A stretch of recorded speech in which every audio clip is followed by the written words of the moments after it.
So welcome everyone to this week's episode of Navigating the Markets. It's Monday, November 18th, 2024. And we're going to kick it off talking about what's going on around the world here. And we're going to focus on stocks, rates, commodities, macro, really the big picture. I covered more of the nitty-gritty market elements and the technicals in yesterday's market prep, focusing on the S&P, oil, and gold. Today, we're going to take a zoom out, bigger picture look. And of course, no financial presentation would be complete if we didn't go through our disclaimer here. So let me get that loaded up here on screen. The risk disclosure document. All trades and investments involve the risk of financial loss. The value positions can go down as well as up. Past performance does not guarantee or predict future results. In a nutshell, be careful. Only take on the amount of risk in capital allocation that you're comfortable with potentially losing, because that is the inherent truth of markets, right? And if you kind of think about it that way, and also as a business where you're buying and selling inventory and trying to capture the spread over time in between repeatedly, we can get more of a feel of how we may want to manage our disposition. It's not about fast riches. It's not about lottos and Lambos. It's about consistency, discipline, and building wealth over time. So the first chart we have here, this is U.S. equities aggregate institutional flows. And it's pretty interesting to see that hedge funds are actually fading the rally here. And they have been for some time. So this isn't just like a timing signal or something of that nature. But it is at least giving us a sense that on one side of the tape, there is a motivated seller. That is hedge funds. One of the ways they're selling is they're increasing their aggregate exposure to macro products that are shorts and individual stocks. But they're also jettisoning some of their tech exposure. We've seen that with hedge funds reducing Mag 7 exposure over time, which proved to be a reasonably smart move. They sort of peaked out in July. Some of them are starting to get off the mat and rally again and make new highs. But overall, they've started to allocate into sort of older parts of the economy and more traditional equity allocations. Meanwhile, long-only fund managers who, unlike hedge funds, they don't have pair trades, right? They're, as the name suggests, long only. So they have a more narrow amount of flexibility, and typically they're long only equity or equity focused, which means they don't get a lot of opportunity to rotate out into large allocations of cash or into large allocations of fixed income. And that does matter because it changes some of the outcomes you might see. This is one of the reasons that you see rotations, because you have long only funds that are like, well, shoot, we still have to have a certain amount of our money in the market. Instead of having it in the riskiest parts, perhaps we'll rotate into areas that are seemingly more resilient. So that's one of the reasons you may see those sorts of rotational flows that we talk about on the Discord, because this is how you can identify how some of the bigger components of the market, institutions, are moving their allocations, and with pair trades or even with long trades, benefit from that rotational flow as well, which I think is still underway from tech, and particularly the really big components of tech, into older economy areas. And we'll talk about that more as we go throughout the presentation. And if you tuned in last week, it's some of those similar areas of opportunity that we've been discussing, the sort of older economy, more cyclical components of the market. Continuing on with hedge fund flow, though, however, before we move too much more forward, we can see on screen how we're getting some more short interest in single stocks, right? Hedge funds are shorting those a bit more aggressively, but also in macro products. And if you followed hedge fund flow or my analysis of it for any time, you know they love to short the Russell as well. That's their favorite macro product to short. They also love to short ARK, which hasn't worked out so well recently. What we're seeing is some of the more crowded shorts are having some explosive rallies here and there, because you have the kindling and sometimes the spark is a catalyst. Let's take, for example, the crypto miners. Recently, you had a number of crypto miners have explosive rallies. Some of them registered over 30% in one day when Bitcoin was really tearing. One of the reasons that happened was obviously Bitcoin was making new all-time highs, and that's incredibly bullish for the space. But another reason is you had a lot of motivated buyers, because who's more motivated to buy? Someone who's scared of missing out, or someone whose portfolio is about to explode because of their short, right? So shorts can be the most motivated buyers. This is one reason I always take a little bit of issue with folks that say they absolutely hate shorts. Obviously, if they're not playing the game fairly, that's one matter. But if they're playing the game fairly, and they have exposure to products like this, for example, let's say crypto miners in a basket or individually, or they have exposure to IWM or otherwise, and you see those things move against them, particularly when a number of their different shorts move against them, and even better when their longs are going the other way against them. So you have two sides of the book kind of forcing them to deleverage. That's when you have these more prolific squeezes. That's something to take into consideration. Is why do these things happen? Well, you get setups, and typically around this time of year, you do have hedge funds extend their short interest into some of those weaker parts of the market. So it could be interesting. Goldman themselves calling this amount of exposure, and this chart is from them, to be pretty intense short exposure overall. And we can see it's been building for really the better part of this year. Since May, they've just been adding to net short exposure, particularly in single stocks, whereas more covering in macro products. So we have that little blip lower, just telling us hedge funds are probably starting to short their favorite macro product as well. And that's the Russell 2000. And looking at single stocks, we can see that also last week, there was a surge of shorting by hedge funds. That's what this prime book data focuses on from Goldman. And they were pouring into single stocks. So that's important too, because if you can find the single stocks that have really elevated short interest, small floats, and a catalyst, and particularly it's good if they have an option chain, because that gives the people that are squeezing on the other side some more asymmetry to put pressure on those soon to be motivated buyers. Those can be interesting opportunities. It doesn't mean they're guaranteed to play out, and you have to be extraordinarily nimble to trade these things, which means if you're not a sophisticated trader, it's not worth touching. And if you are, you have to employ proper risk management, which of course starts with small position size, because these things are extraordinarily high beta. Again, not going for fast riches on anything, taking small positions on higher risk plays is one of the ways that we stay in the game. But it's an interesting backdrop, and it has set up for opportunities out there.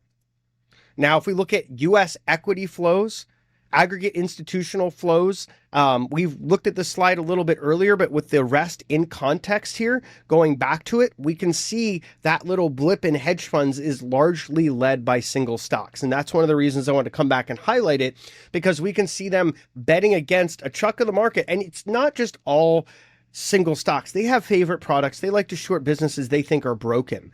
And there's just a certain point where you squeeze a spring and then you let it go and it kind of has this explosive move. That's what these squeezes can look like. Sure, the business may be broken that they're shorting, but that doesn't mean it can't have a squeeze when everyone's on the one side of the trade and that sort of boat, if you think about everyone on one side of the boat, starts to topple over. Now, if we look at weekly changes in equity positioning, we've also seen some pretty enormous flows into stocks. So it's not just long-only funds, it's retail, it's discretionary traders, it's other fund managers out there that are pouring into U.S. equities in particular. This is important because this and some of these other slides show us that we do have some extended levels of flow and positioning, particularly in certain parts of the market, that may at least give us pause. It may also provide or shed some light on where some opportunities may be in the weeks and months to come. So if we look at this chart, we can see that this is one of the biggest moves we've had in over 6 years, really, in terms of that just aggregate weekly change in equity positioning. And I think that does matter because it doesn't mean like the top is in or any of that sort of stuff. What it means is that the risks of extended flows and positioning and some degree of euphoria are present, particularly in the more concentrated allocations in the market. So it behooves us as traders and investors to identify that, to understand that, and to factor it into our process. One area where we're seeing that extended flow, this chart from Goldman as well, is regional banks, or the KRE ETF, saw its largest inflow ever last week. So, these are still not necessarily 100% out of the woods yet. So I do look at this flow with just a little bit of side eye and skepticism, saying, okay, well, these things have had a nice run off their lows.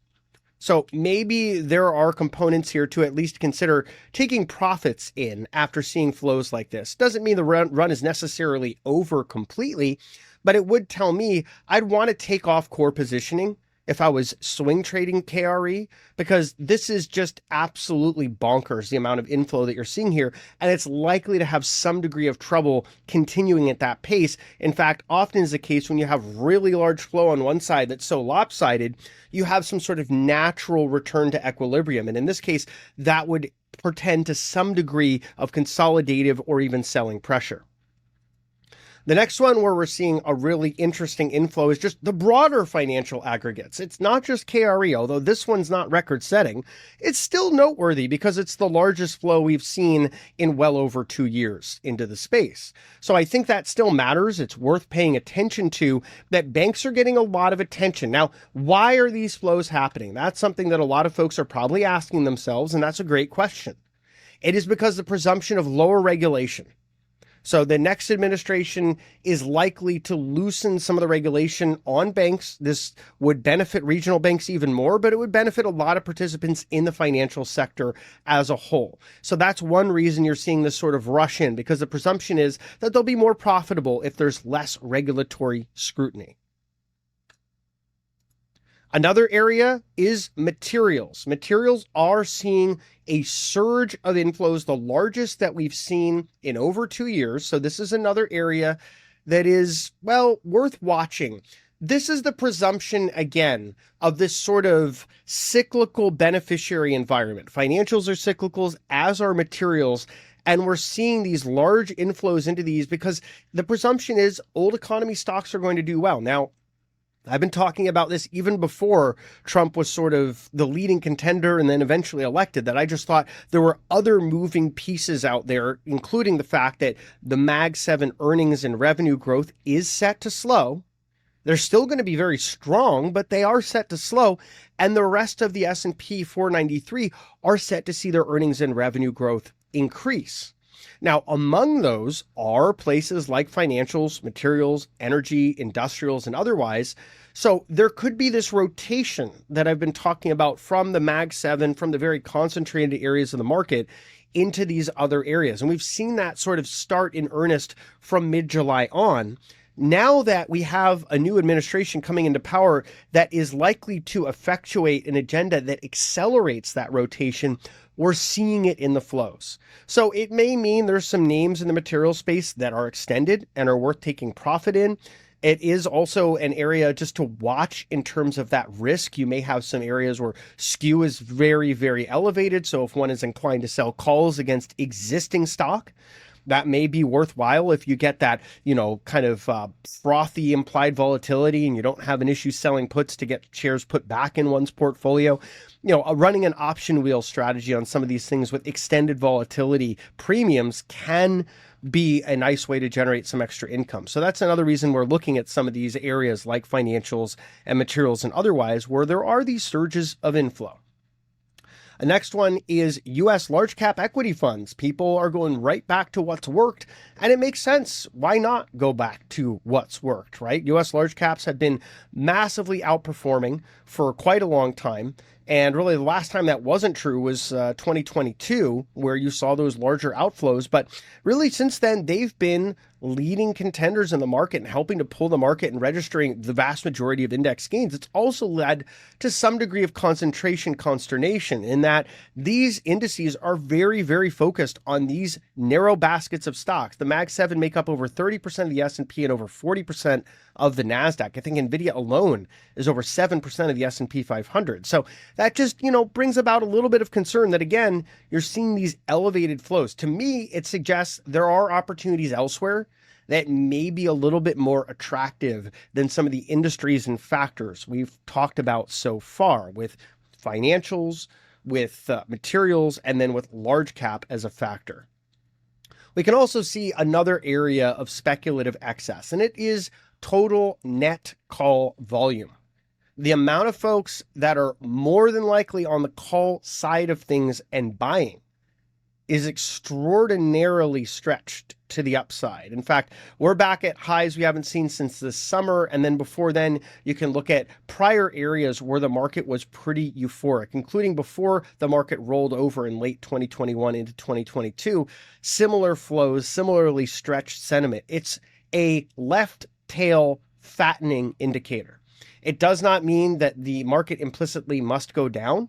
It does mean that we could consolidate or we could have a more choppy trading environment and that the risk to the downside is more pronounced, right? If you see something that suggests, for example, that the economy is going to slow more or that some of these larger companies aren't necessarily going to be growing the way that the market has priced them, you do have a lot more downside risk baked into something like this. So it's sort of like a fatter left tail, a more narrow right tail with this distribution of flow and positioning. Another area that's interesting on the other side of the ledger is China, which has been the perennial disappointer of many. And we can see equity flows out of China, I think the largest on record, certainly the largest over the last 2+ decades. And I believe there are some reasons for that, one of which is that the most recent National People's Congress meeting, not to be confused with non-player character, the other abbreviation for NPC, this is a sign that the market has really lost confidence in the fool me thrice type of games. I mean, at this point, it's 2 years of fool me thrice from China. They've talked a big game about stimulus, and then it's always pushed forward into the future for one excuse or another. The market got really excited earlier this year. You saw these enormous inflows into Chinese equities, some of the largest, I think the largest on record, as you can see on the chart. And now that extended rubber band has been sort of snapped, and it's flipping back the other way. People are leaving. Why wouldn't they? The Chinese government has given investors no reason to remain optimistic. And I think at this point, people are just clocking out. Now, will China be an investment at some point in the future? Maybe. It's certainly a large part of a lot of emerging market funds by weight. It's certainly an area where you could objectively say some of the companies, if their audits are real, if their financials are genuine, may be undervalued. Are there trade opportunities setting up there? There may be, but I would be cautious there. I think China has a lot more risk than is even priced in currently. We've also seen enormous outflows from utilities, really the largest since March of 2015. So this is that rotation into cyclicals. These are those animal spirits coming back into the market, chasing those older economy growth parts of the market. Right? Because if you have a growing economy, you're going to want to own financials. You're going to want to own materials, industrials, energy, things like that, because those areas of the market are likely to do very well, particularly in a more protectionist environment where you're trying to drive more business domestically. At least that seems to be the presumption that investors are making as trade wars may ratchet up again. So where do you want to get out of? Where you've been hoarding your cash, which has been utilities for a lot of these funds. We've also seen a really large outflow from gold. So if you have greater certainty as to what the future may hold, the new administration is, been chosen. They've got a majority in the Senate and the House. They've obviously captured the White House. So that means there's a certain political agenda, which means there's less uncertainty about what's to come. So that has driven folks out of gold. I do like to talk about gold as an uncertainty hedge, not an inflation hedge. So I do think it's important to contextualize it from that point of view, that this doesn't mean the market saying, oh, inflation risks are all behind us. Quite the opposite. What it does mean is the market saying, I'm going to take my money out of some of these areas I was hiding it as uncertainty was high, and I'm going to deploy it into other places like these cyclicals that are catching a strong bid. But also like crypto, we can see that Bitcoin's ETF has drawn inflows while traders get out of gold ETFs. Bitcoin in blue on bottom, gold in white on top. And this makes sense. If you think about it, folks are saying, look, Bitcoin is digital gold. Trump is very friendly towards Bitcoin. Think what you want or say what you want about crypto. This creates an implied bullish sentiment towards the asset. And that's one reason people are rotating into it and also selling some of their gold, thinking they might be able to capture better gains in Bitcoin at the same time. So crypto does continue to put some pressure on the money that would otherwise ordinarily potentially go into gold. And we can see that, well, once again, we have an extreme here. That's one of the themes of today's Navigating the Markets. Extremes. They're everywhere. Crypto fund flows, a record. Amazing to see so many records across the board here. It's actually something that I don't think I've ever seen so many at the same exact time going in opposite directions as well. There's some violent rotations that are happening. And so this record inflow into crypto funds, I would just say put a yellow flag out there on some of these areas that are getting crypto exposure, because folks like us, retail, are piling in, so are institutions. It's like the boat analogy. Everyone's on one side of the trade. It's getting a bit lopsided. Those left tail risks are getting fatter. And what that means is the risk of some downside, particularly downside that could be motivated sellers, for the opposite reason we talked about motivated buyers earlier. If you're long, particularly with leverage, and a trade goes against you, you're going to get pretty motivated, particularly the further that trade gets, moving against you. So it's something to consider. Folks that might be late to this, if it goes against their buy-in price and they start to see red, they could become pretty motivated to exit. And that's what fattens that left tail in this trade. Another area that's getting some pretty hefty inflows, but really over the last several months, part of that rotation into the older economy, is healthcare. And I do think there are some opportunities in this space. I think part of this could be there's this idea of a rotation into other parts of the market. Part of it could be you've got folks that have deferred care for a while. Part of it could also be the presumption of less regulation. So that could be sort of the trifecta that's driving some of this flow into healthcare. This is from hedge funds. They're decreasing their short exposure. They're increasing their long exposure. That's what the ratio is showing us here. Another area that's surprisingly seeing record amounts of allocation and still very strong inflows, money markets. Now, typically when the Fed cutting cycle goes full speed ahead, and we've already had 75 bips of cuts, you start to see folks wander away from the money market and look for more exciting areas that might generate some more beta, in their mind, some more returns. But for now, you've got more and more people actually parking money in money markets instead. Now, there's a number of different ways to look at this. You could say this means more folks are looking to get back in. If there's a dip or if there's a catalyst, some people like to use that cash on the sidelines analogy. I'm not so sure I look at it like that. I also think a lot of this is corporate cash that doesn't even necessarily have the permission to go into equities. So I'd look at this with a little bit more nuance and say, it may start to try to rotate into longer durations on the yield curve and other areas of fixed income, particularly if I'm right that a lot of this is corporate treasury money, but I don't know that it's necessarily waiting on the sidelines for stocks or crypto or other things like that. Just my own thought on it. And if we look at where we've been in the 2016 election versus present, that would suggest that we could see cyclicals outperform once again. This is, again, another reason we're seeing folks chase financials, materials, industrials, and other more cyclical stocks, because there's these analog charts and this analog way of thinking that the market likes to get into. And it doesn't mean past is prologue. Many of these folks may end up being wrong for one reason or another, but it does mean you see these sort of almost like the idea of front running the inevitable outcome. That's what some of these flows are. And this chart does suggest there could be more to it than that. So it is worth watching. I still think the old economy rotation could have legs here for a variety of reasons that we've talked about. And that's one reason that I'd say, cyclicals as along energy, industrials, materials, metals, and mining, there still are going to be opportunities in this space, particularly if we have a relatively robust fiscal agenda. And of course, it wouldn't hurt at all if China actually got off the mat and stimulated. And, the interesting thing is going into 2025, if there is a trade war that ratchets it up, that tension and decelerates the Chinese economy even more, one thing they did say, and I know, reserve your ability to believe anything they say, especially after all the head fakes, but one thing they did say to look out for next year was that they may use stimulus as a way to counter the impact of a trade war on their economy. So I won't hold my breath on it, but we'll wait and see, because that's one of those other right tails for cyclicals running and commodities running as well. Another thing that's a bit of concern, and this is actually shaping conversation now. We're now seeing central banks start to change their outlooks a little bit, particularly here in the US.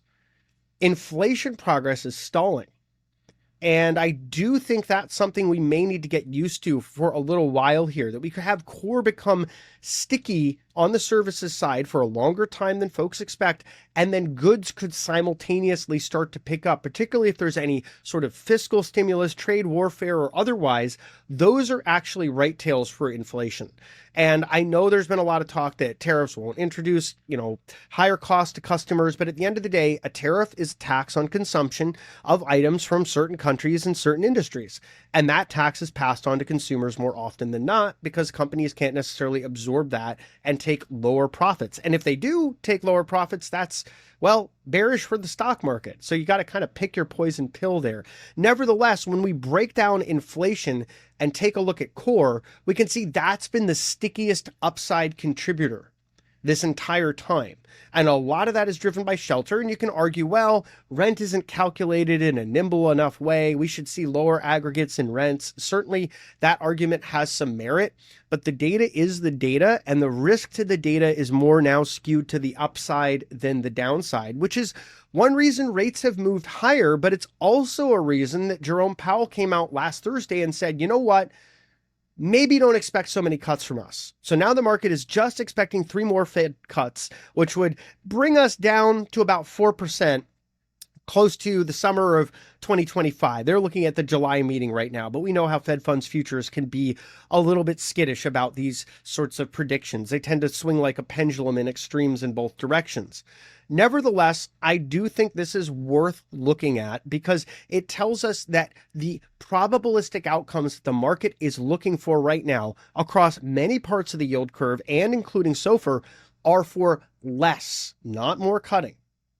And that means it's a less easy environment with the presumption of less easing to come, which has a negative impact on some of the more rate sensitive parts of the market.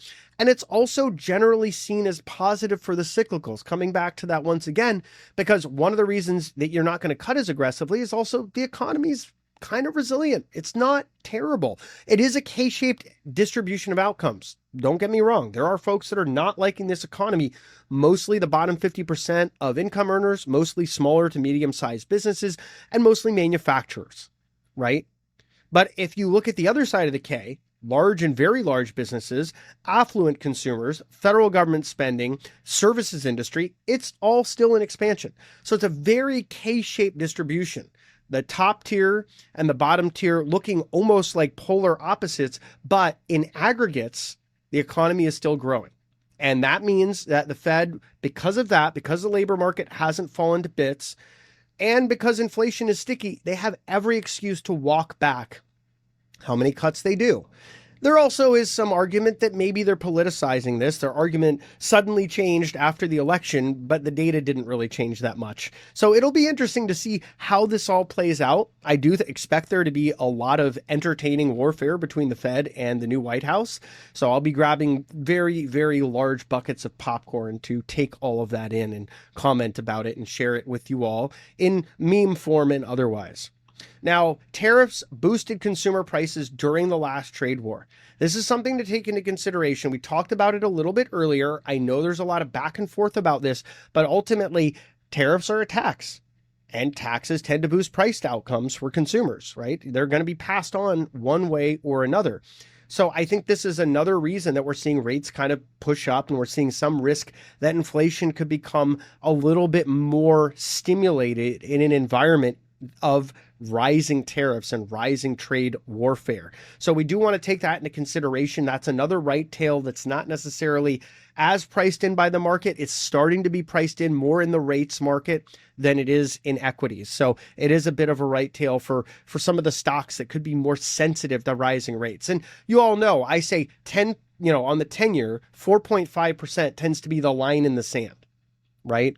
So if you think about that, if we start to push up above that level because of rising risks of inflation and a more buoyant economy, that is likely to create more risk-off sentiment in the more rate-sensitive parts of the market, and even in long-duration risk assets like crypto. Another area to take into consideration is how trade warfare could actually disproportionately impact the euro area. And you'll note, ever since Trump was elected, European stocks have been underperforming. That's not a coincidence. This is more of that front running of what outcomes are expected happening by the market, something that it loves to do. And so maybe there'll be pockets of opportunity as a result of this, but the Eurozone is also in a lot of its own self-made trouble, sort of over-regulating themselves into a bit of a suffocated mess. There's not a lot of dynamism in that economy. There's not a lot of fast-growing tech companies in that whole area of about 500 million people on that continent. And as a result, the growth prospects there still remain pretty subdued. So if trade warfare pushes on the European economies even further, it may create more opportunities to fade those markets than get long outside of select pockets. And another issue that could keep rates sticky to the upside is just how much the US government is spending as a percentage of GDP. In fact, if we go back earlier this year, there was a record set. It was the percent of deficit of GDP being spent with unemployment as low as it was.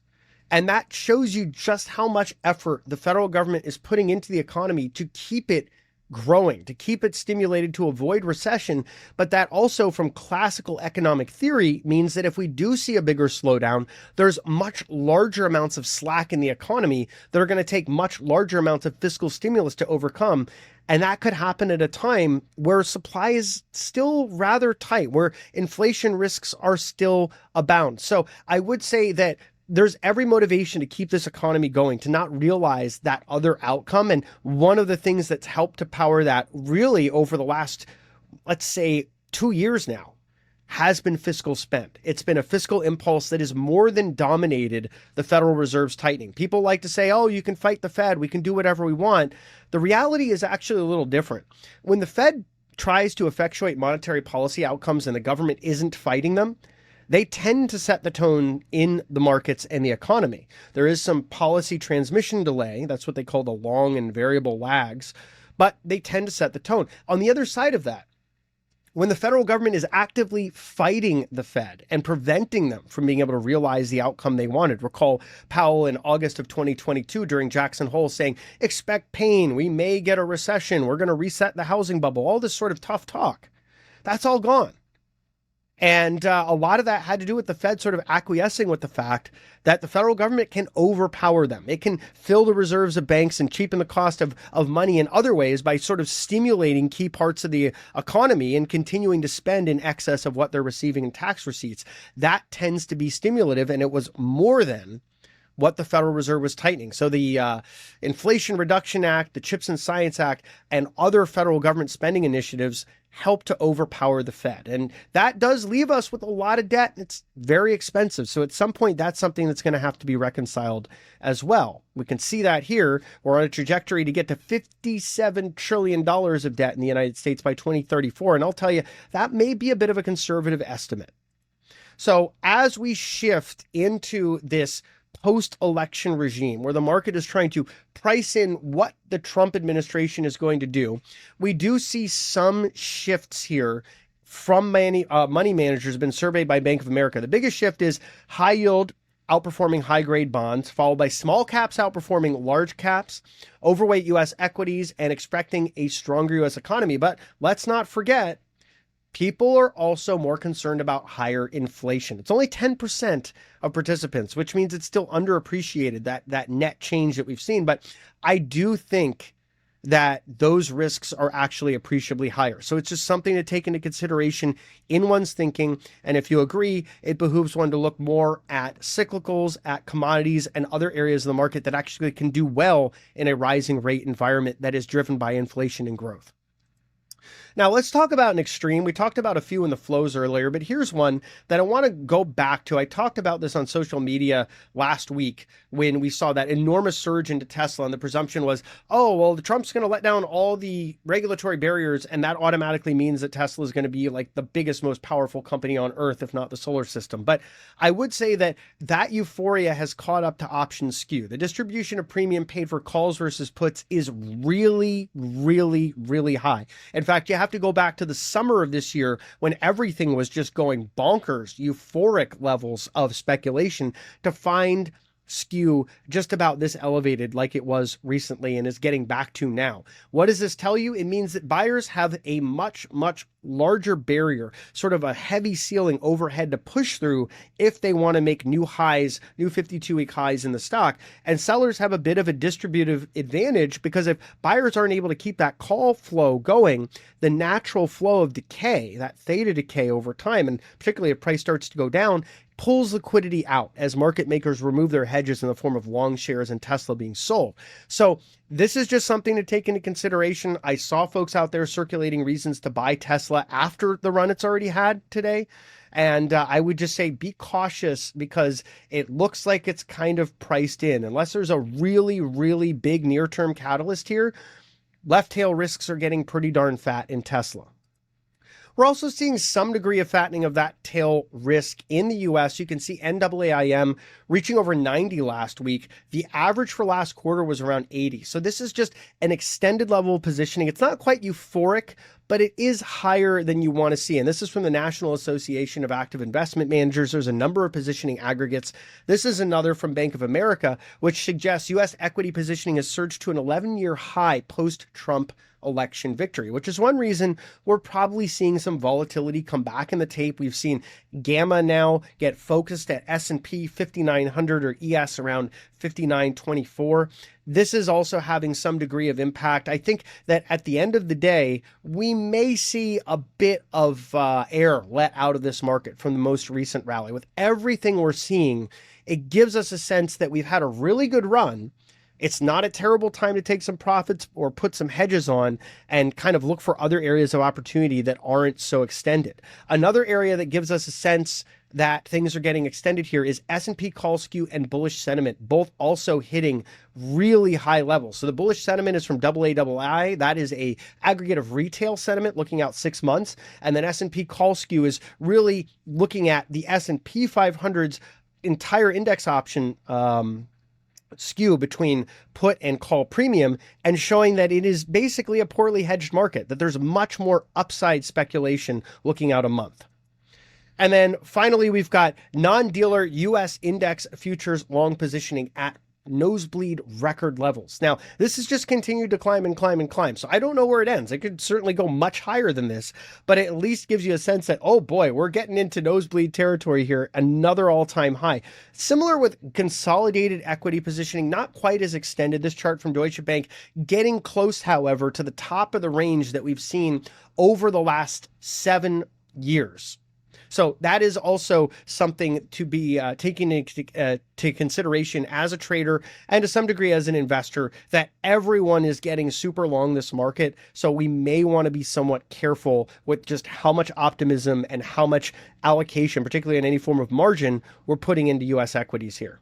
On the other side, India is seeing some pretty big downgrades. I wanted to just quickly go over to India because I think it's time to start taking off positioning that's long in India for a bit. Let it settle. Maybe there'll be opportunities in the future, but the economy is starting to slow.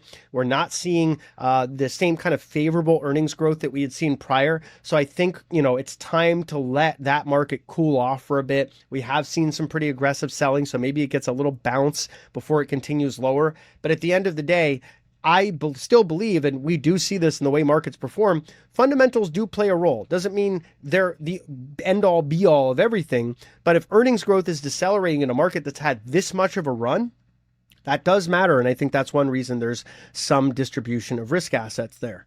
So opportunities I'm watching, I'm still looking at aerospace and defense, commodities, cybersecurity. There's still well-run players in that space, energy, industrials, key emerging markets, materials, metals and mining, gold and silver, SaaS, and real AI. Let's talk a little bit about each one. So aerospace and defense, I'm looking at the mid-cap players in the space more. SAIC is one, CACI is another that I'm looking at pretty closely. They've all been beaten down really badly because of the presumption of this DOGE or Department of Government Efficiency non-agency consulting firm having a grand impact on the government's budget, which is curious because that's actually set by the legislature. But, don't bother with facts or reality. They're still having a big impact on stock price discovery. And I think that is creating pockets of opportunity in some of the better players of the space. Commodities, I think it's actually time to start looking at some of these again, but nibbling, not getting too aggressive, just nibbling here and there. Because the idea is when that stimulus starts to come online, these will probably move so fast, you'll only be able to get in a little bit more of one's allocation. So I'd still be looking at copper. I'd still be looking at oil. I'd be looking at any of these on pullbacks as potential opportunities to nibble and maybe take on a 10th to a 5th of a total position in the space. Also, agriculture has momentum on its side. So the DBA ETF, I like staying long there. I've been long on that one for a bit. Cybersecurity is an area where I think there's going to be a lot of opportunities because the amount of hacking activity and the damage it's causing is only on the rise. So better run players in the space. The Palo Altos obviously are desirable, but only on a material pullback. I still like some of the small and mid-cap players in the space. One of them that I continue to like is SentinelOne. I still think they're worth buying on pullbacks as a long-term allocation. Within energy, I like the broader aggregates, the XOP, the XLE, funds that get you access to various parts of the industry rather than trying to pick individual players. But I do think that if one does want to pick individual players in this space, looking for the small to mid caps with clean balance sheets and ample reserves or otherwise that have competitive advantages that larger players need are the best bet. I mean, especially the reserve play, because if you think about it, we've had really low oil discovery for a long time. So a lot of these large companies don't have as much to bring online in the next 3, 5, 10 years. So they're going to do so by buying other companies. I mean, most of them delevered, pay down a bunch of debt. They've got a bunch of cash to deploy. These companies have also become much, much more productive and efficient with how they deploy capital. So I think energy is going to be a surprising outperformer next year. It's already shown a lot of resilience, the stocks versus the commodity. Industrials, I'm also bullish of. I'm aware aerospace and defense is an industry within industrials, but I still think other areas of industrials have room to run here. The folks that are involved with construction and infrastructure in particular, I think globally could have a decent bid as we get into this next cycle of rate cutting, which cheapens the cost of capital. And typically governments like to deploy that into infrastructure, especially in developing countries.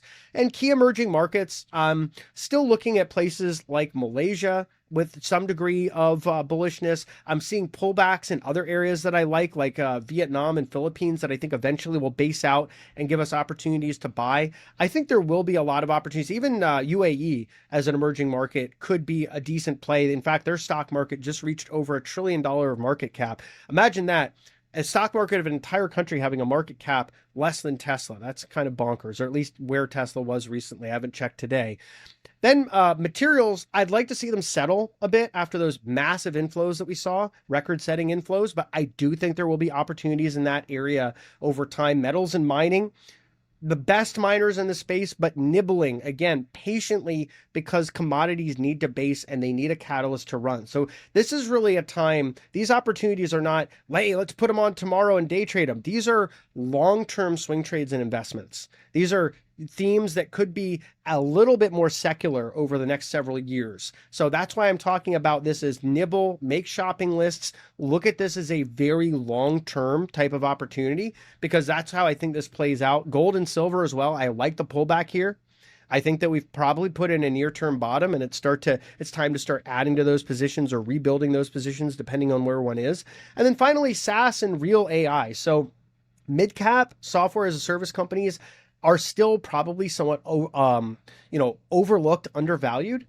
So I do think it's time to look at some of those, as well as the more real AI plays. Obviously, one that's gotten a ton of attention from this market is Palantir. I would not buy it here. I think it's incredibly overvalued and sort of euphoric here. But if it ever has a real material pullback, I do think that's one to add to one's sort of forever portfolio. So that's what I have for navigating the markets. Now I want to move on to questions and answers. If any of you all have any questions for me, let me know in the chat and we'll go from there.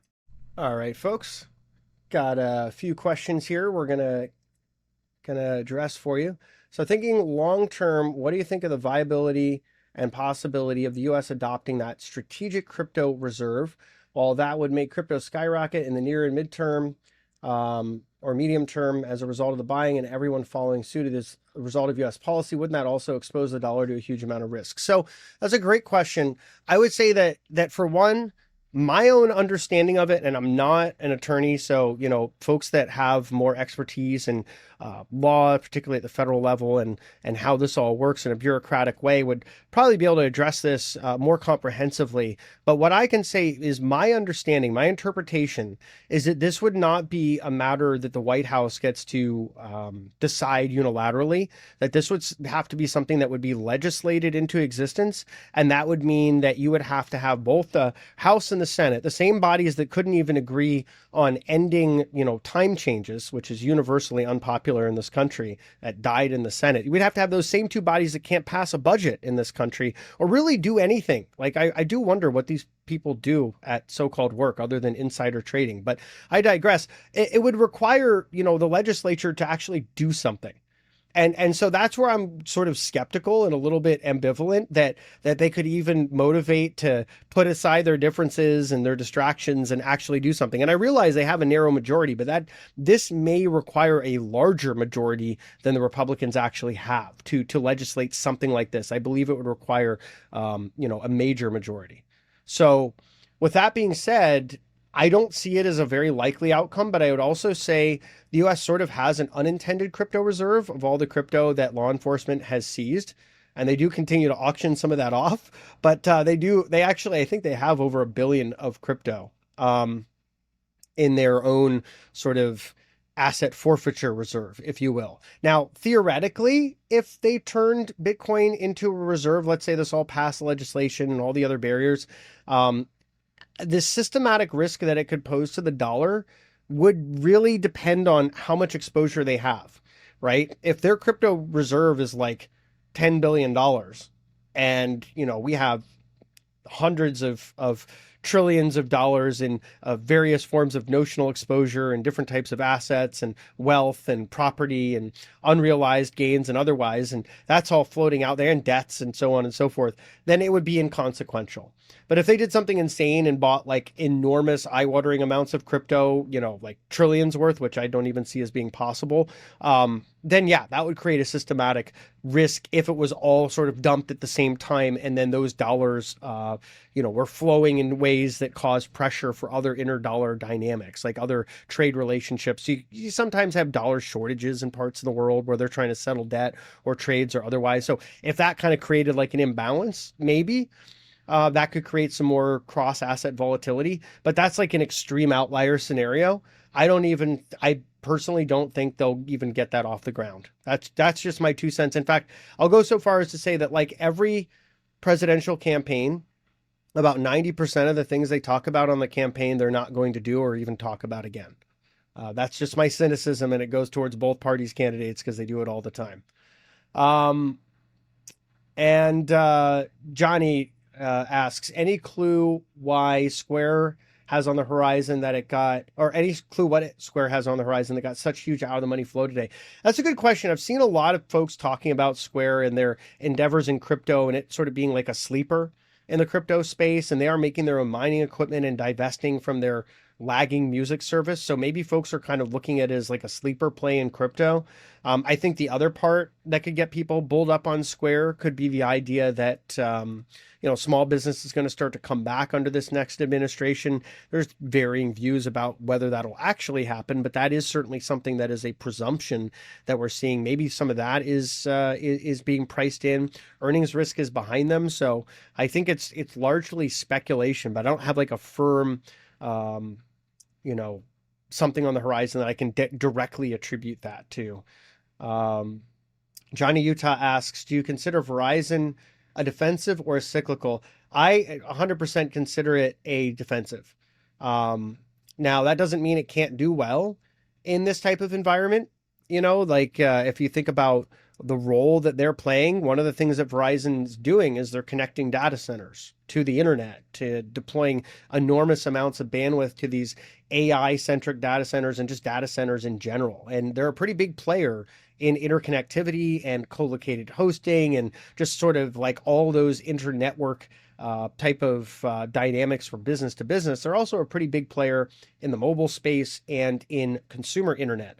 So I would say that because all those trends are kind of secular growth, that Verizon, even though it's traditionally a defensive because it's telecom, could have some tailwinds behind it because of all the increasing demand in aggregate for bandwidth and related services.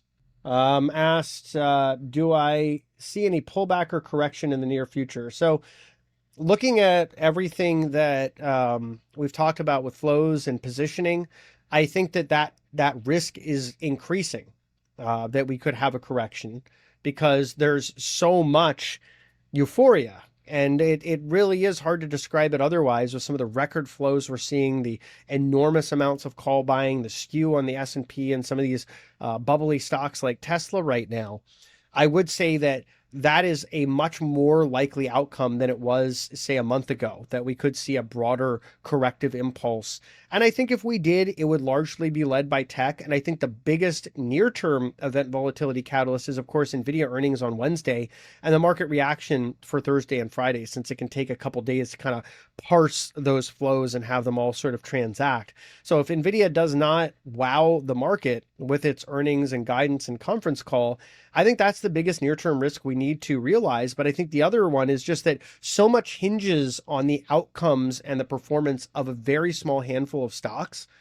And they're so concentrated in the indices that if there is a big risk off moment for them, that can drag the entire market lower, particularly with these aggregates of positioning being so extended in some areas. So that would be what I'd say. I'd say it's not like a certainty, like, oh yeah, we're definitely going to get a pullback. No one can really tell that. But I'd say, as a risk manager, which is one of the hats I have to wear every day as a trader and an investor, I'd say the risk of a pullback is appreciably higher than it was. And I'm asked by Troy, is NVIDIA materially vulnerable to SMCI, or is that not a big deal? That's a great question. And there's been a lot of back and forth conjecture about this. My own take on it is that SMCI is likely a fraud as a company. It doesn't mean they don't make some cool products and they haven't innovated in some areas and they haven't, done some really cool things that got them to be a leader in the AI server space. But what it does mean is, they've overstated areas of their accounting and manipulated their disclosures in ways that not even Ernst & Young wants to work with them. That's the company that worked with Lehman Brothers and Wirecard and all these other unsavory characters. And they had such a bad reputation from their own corruption internally that they changed their name from Ernst & Young to EY. It's also a misunderstood company. It was bucketed in with AI players when it's not an AI player. It is a hardware integrator. They basically build blades and rack mount servers. They have their own nifty liquid cooling, but that's not a competitive advantage. And what was interesting is earlier this year, Rosenblatt Securities came out and talked about SMCI having a durable competitive advantage because of their liquid cooling, which is something that they claimed was usually reserved for supercomputers. And it's not. In fact, I myself was playing with liquid cooling on home computers, high-end gaming systems like 15 years ago.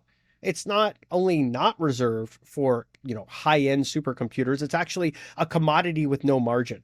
So for, a analyst to claim that this company had some kind of durable competitive advantage because of liquid cooling told you just how much smoke was being blown in the AI space earlier this year. The other issue with SMCI is that they don't have a durable competitive advantage. So Dell and HP Enterprise came in and basically said, look, we'll sell these same servers you're getting from SMCI, but with practically no margin because we want to earn your business and we want you guys to come to us in the future to buy the same hardware. And, obviously they'd be hoping to have a margin at that point. And that's working.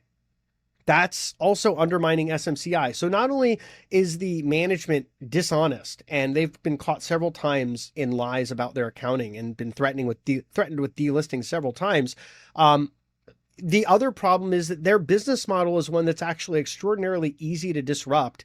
And larger companies like Dell and HP can afford to take on that Bezosian mantra of your margin is my opportunity. And so they have embraced it. And that's allowed them to consume a lot of SMCI's market share. So what does that mean for NVIDIA? For NVIDIA, it really means that SMCI taking this hit is not as big of a material risk as people may be talking about.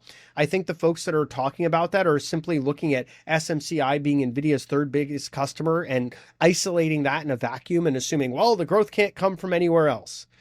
That's not true. In fact, it's quite the opposite. The growth can and will come from other places as long as NVIDIA is able to manifest a hardware monopoly. The biggest risk for NVIDIA is that it goes under some degree of regulatory scrutiny because it's a slam dunk monopoly case. They engage in all kinds of classic anti-competitive behavior. They have 95% of market share in data center GPUs, and they have 80% margins. So for any halfway competent regulator that sees them engaging in anti-competitive behavior, they're the biggest company in the world. They have, incredible margins and most of data center market share in GPUs. That would be a sign to say, maybe look into that and crack down, which the EU has already started to investigate. The US, perennially late to the game on regulation, claims they're starting to investigate. But I do think we'll probably hear some more developments about NVIDIA next year. And the EU will probably lead the way with trying to open up CUDA to competition. Now, if that happens, if the EU actually opens up CUDA to AMD, Broadcom, Intel, Qualcomm, and others, then all bets are off for NVIDIA being able to maintain their monopoly. That 95% market share will be thoroughly diluted. You will have much lower margins, and that kind of takes the wind out of the sails of this company that would be at that point extraordinarily overvalued, and then tail risks to the left would be very, very, very large. That's not in play right now. So the biggest risk for NVIDIA that's in play right now is really how well did they do last quarter? And are they able to work around some of these new delays for the Blackwell, which involve the Blackwell GPUs overheating? And that means that they need to retrofit even more cooling into some of these blades and rack mount systems.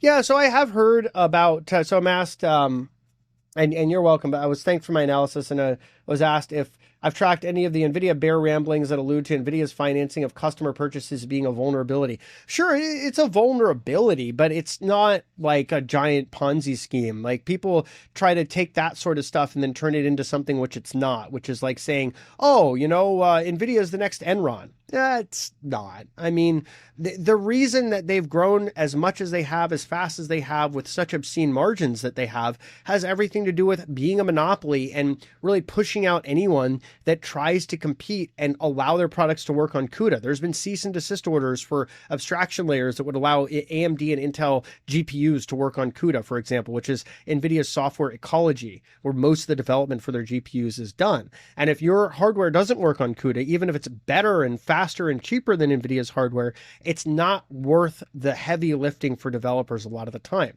So NVIDIA enjoys obscene pricing power, and that's one of the reasons that they have such a competitive advantage. It's just not necessarily durable because it's a classic textbook monopoly.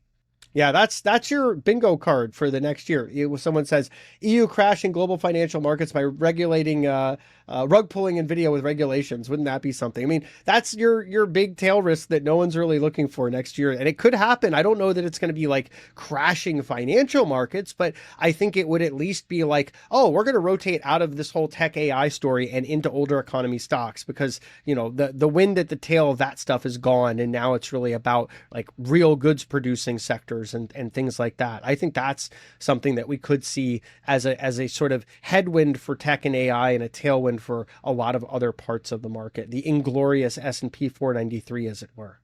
And Johnny Danksy says even Facebook and Microsoft are doing better cooling than SMCI with those submerged farms. And I would agree, like even companies that aren't hardware experts that still deploy, cloud at very large scales. And believe it or not, Microsoft is actually the largest cloud company in the world. If you talk about all their own products they host in their own clouds, they have enormous data center exposure globally. So AWS has the largest cloud that is leased, but Microsoft has the largest cloud that's a combination of what they lease out through Azure and otherwise, and also what they offer through their products like 365 and so on. So when you talk about like economies of scale, they have every motivation to perfect their cooling. So even though Microsoft isn't really known as a hardware company, they've come leaps and bounds further than companies like SMCI. I would just basically say SMCI is the epitome of a misunderstood bubble stock, because all the catalysts that people were pricing in didn't really exist, and all the risks that did exist were completely ignored. So I want to thank you all for tuning in to this episode of Navigating the Markets. I want to be respectful of your time. Been going since 5 p.m., now 6 p.m. here. I hope you all have an awesome evening ahead and a rest of your trading week as well. Of course, if you have any questions for me or if you want to rewatch this, just tune back in. But I'll be around. I'll catch y'all soon. Have a great night.